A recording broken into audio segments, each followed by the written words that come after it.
के मार्ग में उपासक को ऐसी दृढ़ भावना बनानी है कि चाहे हमारे शरीर को भयानक पीड़ा मिले, अपमान मिले, तिरस्कार मिले, चाहे हमारा मन हमारे खिलाफ हो जाए, भोगों में आकर्षित कर दे, या विश्व हमारी निंदा करने लगे, मुझे किंचन मात्र भी कोई भय नहीं, अपने मार्ग में अटल रहूंगा।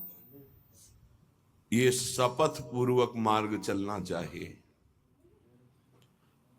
प्रारंभ में ही ये शपथ खा लेनी चाहिए, अब मैं प्रभु के मार्ग को नहीं छोड़ सकता, चाहे जितनी पीड़ा दी जाए या प्रलोभन दिया जाए।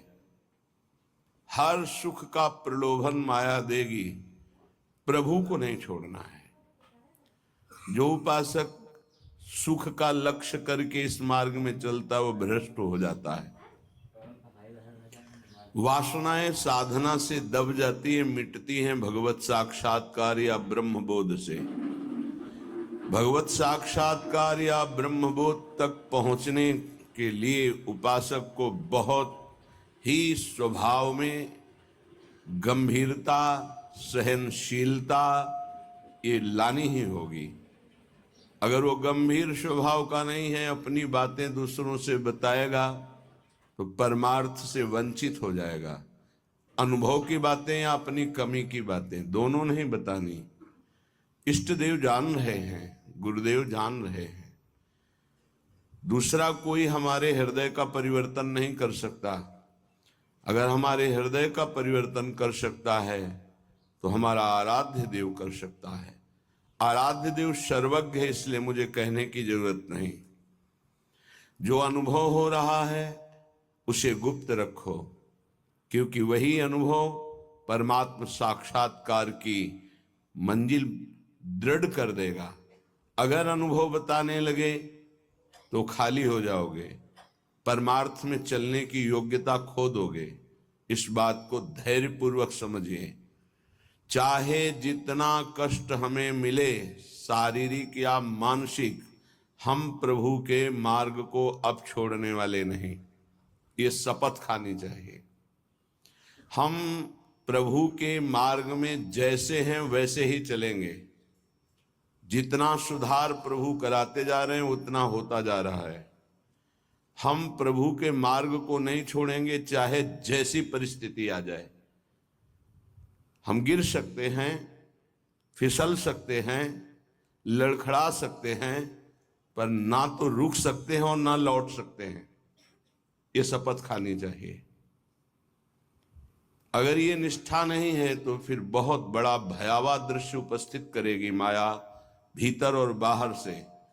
समय आएगा आप लड़खड़ा जाएंगे,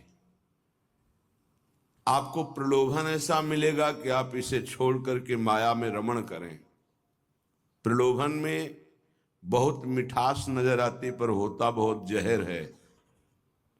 सकामता उत्पन्न होते ही जो जलन होती है वो सकामी पुरुष नहीं जानते, वो भगवत मार्ग के पथिक जानते हैं कि कामना कितना बड़ा जहर है और कैसे जलाती है रात दिन। इसलिए उपासक को निष्कामता पर ही अपनी स्थिति स्थापित करनी चाहिए। सकामता को तत्काल काटना चाहिए।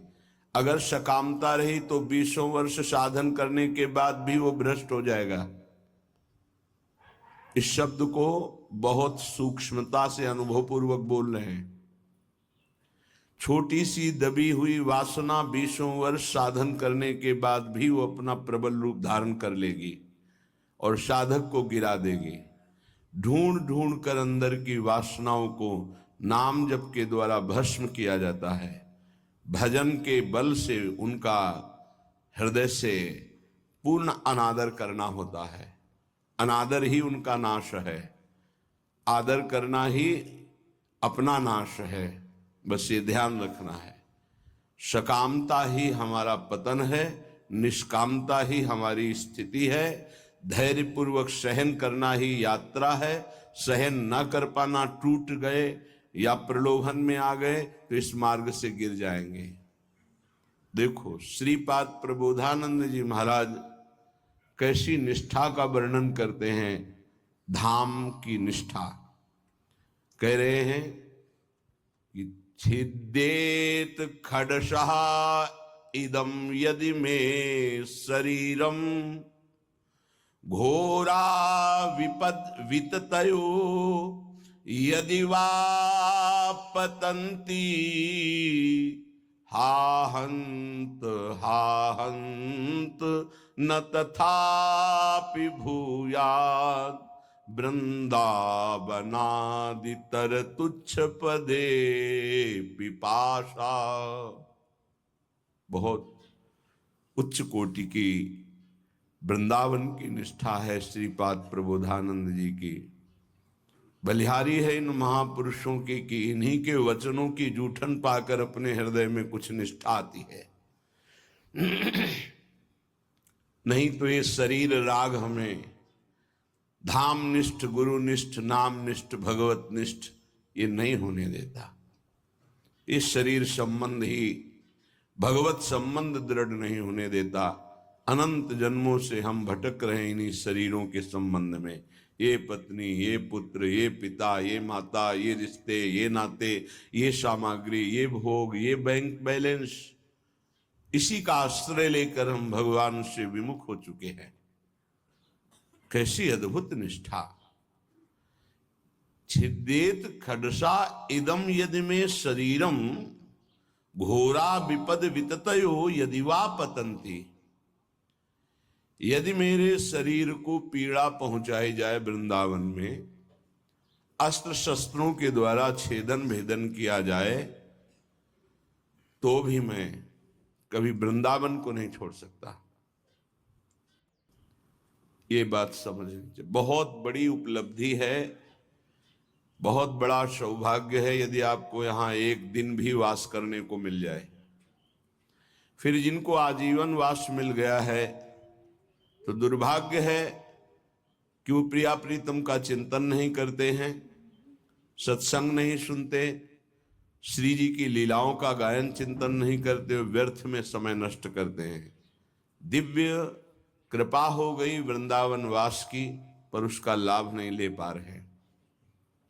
वृंदावन बसिके इतनो बड़ो सयान, जुगल चरण के भजन बिन निमिष न दीजे जान। पलक झपकने के समय को निमिष कहते हैं। इतना भी समय प्रिया प्रीतम के भजन से अगर खाली गया तो हमारा दुर्भाग्य है, हानि है, विपत्ति है। अगर निरंतर हमारा स्मरण वृंदावन में चल रहा है तो वास्तविक तन मन के बन से ये अब वृंदावन वास हो रहा है। इसीलिए उपासकों से प्रार्थना करते हैं कि उठते बैठते चलते फिरते नाम जप करते रहो। प्रिया प्रीतम को मत भूलो। ये तुम्हारा बैंक बैलेंस तुम्हारे साथ नहीं जाएगा, ये तुम्हारी प्रवीणता संसार के व्यवहार की ये नहीं जाएगी, ये तुम्हारा शरीर सुख या संपत्ति सुख ये तुम्हें प्रियालाल से वंचित कर देगा। इसका भरोसा मत करो, ये मायाकृत है। भरोसा करो प्रभु का, भले सब कुछ बना रहे, उसका भरोसा मत करो। ये सब टिकाऊ नहीं है, परिवर्तनशील है। ये शरीर नाशवान है, इसको इतना प्यार मत करो कि प्रभु के प्यार का मार्ग ही छूट जाए। कैसा मंद बुद्धि हो जाती है उपासक की, कैसा विचार हो जाता है कि वो शरीर पोषण के लिए, इंद्रिय भोगों के लिए प्रभु को छोड़ देता है, धाम को छोड़ देता है। ऐसा है, वो धाम को छोड़ देता है, प्रभु को छोड़। एक विषय, एक इंद्रिय मन के साथ मिलकर ऐसी ठगाई की कि प्रभु से विमुख कर दिया, धाम से विमुख कर दिया, गुरु से विमुख कर दिया। तभी कहा शपथ पूर्वक इस मार्ग में चलना चाहिए। हम तो आए नहीं, हमें लाया गया है। यदि लाया गया है तो अब समझ में आया कि मेरे ऊपर कृपा हुई तो मैं शपथ खाता हूं कि अपने प्राण त्याग सकता हूं, लेकिन अपना मार्ग नहीं, पक्का। पर आजकल शपथ भी ऐसे ही खा ली जाती है, उसकी सत्यता, उसका निर्वाह करना बहुत कठिन हो जाता है। प्रतिज्ञा, शपथ, ये सब में खवाई जाती है। अगर किसी भी डिपार्टमेंट में है तो उसको शपथ खवाई जाती है। आप ये गुप्त बात कभी किसी को नहीं बताएंगे, आप ऐसे चलेंगे, आप राष्ट्र की रक्षा करेंगे, आप शपथ खाइए कि धर्म पूर्वक, सत्य पूर्वक अपने राष्ट्र के लिए प्राण समर्पित करेंगे। आप तो परमार्थ के प्रतीक हैं। अनंत ब्रह्मांडों के स्वामी के चरणारविंद के समीप परम पद प्राप्त करना है तो आपको तो शपथ खानी ही होगी। क्यों? यदि शपथ पूर्वक नहीं चलोगे तो आपको माया भ्रष्ट कर देगी। शपथ पूर्वक चलने पर है कि गिरूंगा, लड़खड़ा जाऊंगा, लेकिन पैर से नहीं चल पाऊंगा, तो घसील के चलूंगा, लेकिन चलूंगा प्रभु की तरफ ही। अर्थात बिल्कुल योग्यता न रह जाने पर भी हम प्रभु के ही मार्ग में रहेंगे। हमको प्रभु से अब कोई अलग नहीं कर सकता। ये निश्चय करो, इसमें बहुत बड़ी सामर्थ्य है। यदि हम परमार्थ को स्वीकार किया है, चाहे गृहस्थ में हो चाहे विरक्त में हो, अब चाहे हमारे शरीर को काट दिया जाए तो भी अंतिम समय हम राधा ही बोलेंगे। हमारे जीवन का उद्देश्य प्रभु ही है। श्रीधाम वृंदावन के वास की निष्ठा का परिचय दे रहे हैं ध्रुवदास जी। खंड खंड होए जाए तन, अंग अंग सत टूक, वृंदावन नहीं छाड़ियो, छाड़ी वो है बड़ी चूक। बड़ी चूक, ये जो बाहर से भक्तजन आते हैं, इनके ऊपर श्री जी की कृपा है, पर आपका दुर्भाग्य हो जाएगा यदि इनसे आप घनिष्ठ अपनापन कर लिए। घनिष्ठ संबंध श्री जी से और श्री जी के संबंध से इनसे संबंध, डायरेक्ट हमारा कोई संबंध नहीं होना चाहिए। श्री जी के नाते से है, श्री जी के संबंध से है। एक बहुत अच्छे ब्रजरज सेवी महात्मा, इसी संबंध में चूक हो गई। कुछ लोग बाहर से आए, ऐसा कभी किसी को नहीं करना चाहिए। बाहर से आने वालों को, उनके 500 शुगर थी, बहुत अच्छे ब्रजरज सेवी और सरल स्वभाव संतों का हो जाता है, क्योंकि हमारी स्वामिनी का स्वभाव है अत्यंत दयालु, करुणामय, सहज, सरल। किन्हीं किन्हीं संतों का बाहरी स्वभाव नारियल की तरह होता है। नारियल ऊपर से कठोर होता है, वो अंदर से देखो तो बहुत मिठास वाली गिरी होगी, उसमें मीठा जल होगा, पर बाहर से कठोर रहता है, नीरस रहता है। ये स्वभाव होना ही चाहिए। निर्विकार परम पद की प्राप्ति के लिए हर साधक का स्वभाव इस नारियल की तरह होना चाहिए। बाहर से नीरस, जटिल, कठोर, अंदर से सुकोमल। अगर बाहर से सुकोमल हो गए तो मारे जाओगे, इस मार्ग में मारे जाओगे। बाहर से रुद्र दृष्टि, हृदय ममता शून्य, हृदय ममता, निर्ममो निरहंकारा सम दुखा सुखा क्षमी, श्री भगवान का आदेश है। निर्ममो निरहंकारा।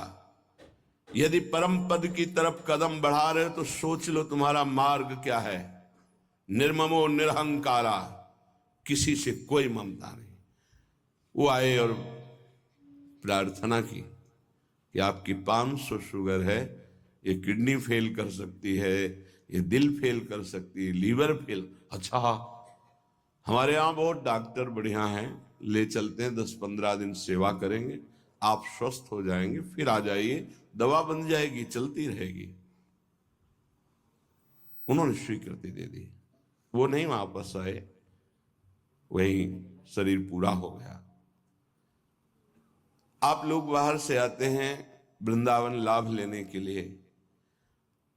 अगर आपको श्रद्धा है और कोई संत बीमार है तो यहीं उसकी व्यवस्था कीजिए। उसको बंबई, कलकत्ता, दिल्ली ले जाने की कोशिश मत कीजिए। उसने अपने जीवन को श्रीधाम की रज में दिया है, कष्ट से पीड़ित होने के कारण, प्रबल निष्ठा ना होने के कारण हो सकता है वो हामी भर दे, तो आपको नहीं ले जाना है। वो कहे भी तो नहीं ले जाना है, नहीं महाराज हम यही व्यवस्था करेंगे आपकी, तब तो आपकी सेवा मानी गई।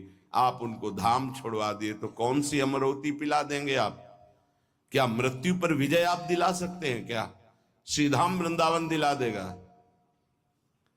हाँ, ये है कि रजोपसेवी प्रियालाल के चरणारविंद के कहीं भी शरीर छूड़े, वो तो प्रिया प्रीतम में स्थित है, पर वो लाभ जो हम लोग याचना करते हैं कि जय श्री भट्ट धूल धूसर तन यह आशा और धार, कुछ विशेषता है, पक्का मानिया इस रज में शरीर छोड़ने की कुछ विशेषता है, मान लोगे तो जान जाओगे।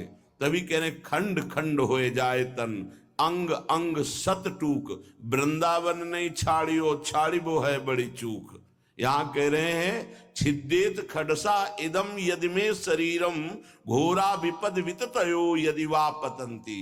यदि धार वाले अस्त्र से भी मेरा शरीर काटा जाए तो मैं वृंदावन का कभी त्याग नहीं कर सकता कि भाई वृंदावन में तो बहुत दुख मिल रहा है, अब तो चलते हैं यहां से। शपथ पूर्वक इसीलिए कहा है कि अगर शपथ पूर्वक नहीं रहोगे तो बड़ी विचित्र दशा है। हमारा धाम और धामी श्यामा श्याम बड़े कृपालु हैं, यदि आप जाना चाहते हो रोकेंगे नहीं, और नहीं जाना चाहते हो तो कभी जाना नहीं पड़ेगा, किसी भी कार्य के लिए नहीं जाना पड़ेगा। ये अपने अनुभव की बात कह रहा हूं, किसी भी कार्य के लिए नहीं जाना। और आपने निश्चय किया है कि बाहर जाकर ही हमारा काम चलेगा, तो पक्का बिना बाहर जाए आपका काम ही नहीं चल सकता।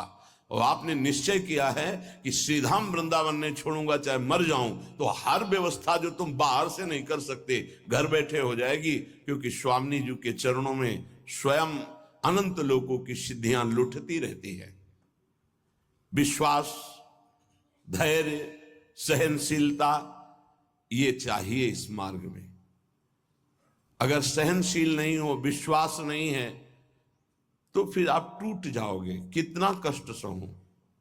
और आपको विश्वास दिलाते हैं इस स्थान का विशेष प्रभाव है धाम का, कि यहां विशेष कष्ट प्रभावित नहीं कर पाता।